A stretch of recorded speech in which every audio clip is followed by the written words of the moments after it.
Hello everyone, Flo here, and welcome back to another video. Recently I've seen a very interesting video made by Gacha Ranker, and link in the description if you want to check it out yourself. And this is very important because it's about numbers. I know people aren't very used to numbers, but I decided that maybe it was a good idea to show it with more colors, if you see what I mean. Please take a look at the following. I decided to use two important dates in my YouTube career. The first one being March 2020 when I started YouTube on this very channel.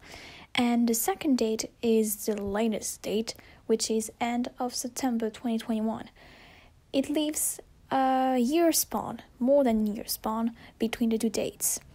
March 2020 is important because it's the beginning for most countries of quarantine, lockdown, or any words you used during the COVID-19 phase. And it was only the beginning where people were forced to be locked inside rooms, not able to, watch other things, being bored, trying to do more activities indoors, not outdoors. So it makes sense that some numbers will be mixed up. But then again, here in our graphic, the top 50 most viewed GachaTubers, it's very harmonious because we only have certain categories of GachaTubers. But let me explain with colors. Here the colors are quite harmonious because we have in orange the people who usually do gacha movies and series using recurrent characters. We have the yellow ones who make movies with different characters each time, different themes.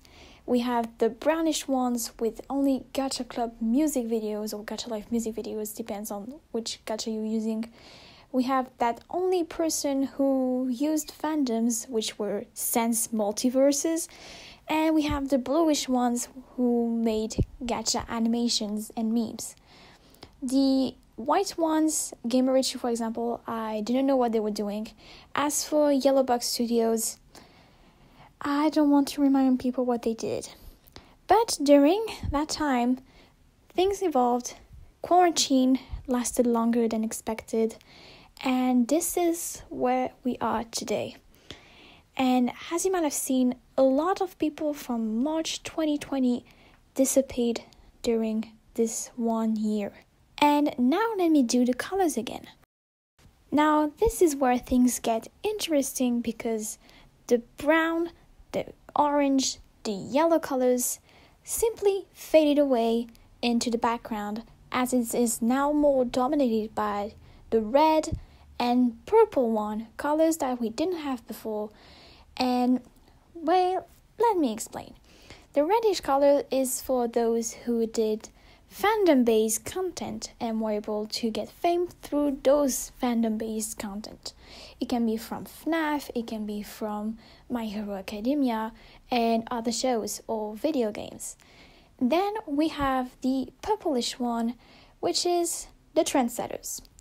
The trendsetters who are either based on a fandom or just use their characters to follow trends. We have the green ones, which are new as well, but not as much as the red or purple one.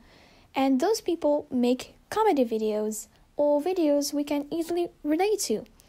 And as you can see, we have Meech the Beach, Wise Fox, Xmoquax, I'm sorry if I messed up the name, and more.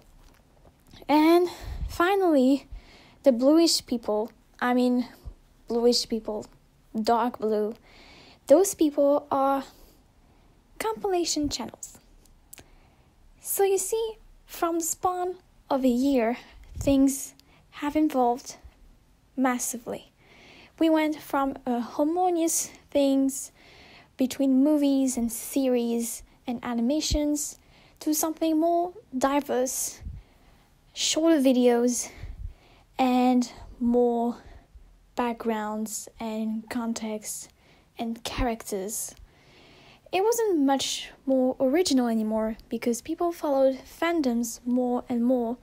Either they made only content based on them or, altered between original characters and fandom characters or just followed trends. just to be cool and confused, you know.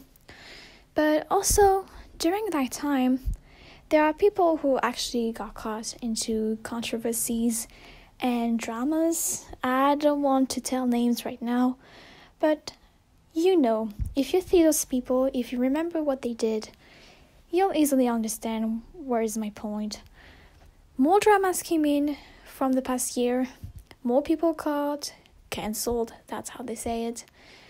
And sadly, when drama happens, of course, there's going to be people going to watch those videos, and then those people get more attention. And how do I explain this?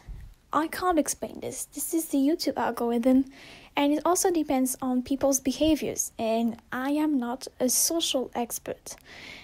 All I can say is that with the help of Gacha Ranker's video, also link in the description, we can actually see the evolution of the Gacha community and in which it goes to now. And I'm afraid to say that movies, unless they are very well made and attracting viewers with voice acting or animation, they are sadly going to die out. I mean in English, because apparently in Spanish or Portuguese, people actually appreciate those movies. So it's not dead for those people. But for people who watch movies with gacha in English, it is slightly dying. And the more stuff that is going more popular and more trending this year will be fandoms and threads and maybe compilations, but that's the small part because they use trends to make videos. So yeah, it's still related to trends. So here I am, trying to show how much the community is evolving. I can't say it's evolving backwards or forward. It's just evolving, and the backwards and forwards depends on your point of view.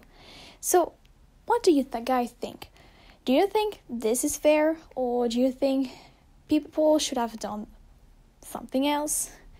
I'm sure we can slightly change that if you want more movies in the Gacha community. Or I don't know. But hey, share your thoughts in the comment section. That will be great. And that will end this little Gacha rant analysis video. I don't know how to call this. But yeah, I hope you enjoyed and you learned something about the evolution of our dear Gacha community. Anyways, that's all for this video. And I'll see you around next time. Bye everyone!